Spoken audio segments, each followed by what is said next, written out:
La colère, c'est finalement la meilleure manière de détruire sa vie.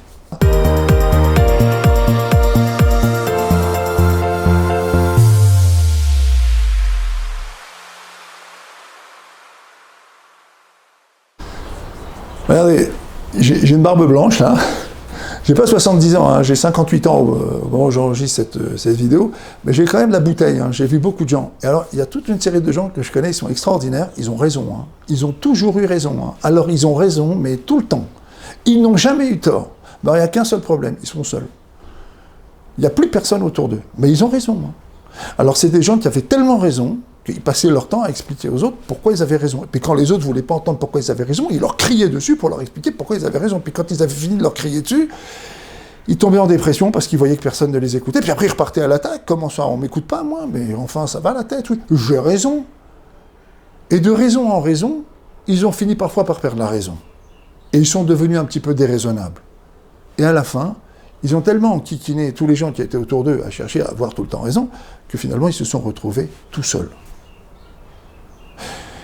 La colère, c'est finalement la meilleure manière de détruire sa vie. C'est exactement ce qu'un individu doit éviter pour ne pas se retrouver seul. Alors vous allez me dire, ok, vos capsules, vos petits cours là, de 2 minutes, c'est sympa, mais vous ne nous donnez pas le moyen de sortir de ça. Je ne peux pas vous donner en 2 minutes le moyen de sortir de ça, mais je vais vous donner une première piste. Okay? Dans cette vidéo ici, je veux que vous vous rappeliez bien d'une chose fondamentale. Dans le moment où vous vous mettez en colère, il se passe des modifications dans votre corps. D'accord? Des modifications du rythme respiratoire, des modifications au niveau du cerveau, et tout, etc. Ces modifications, elles sont durables.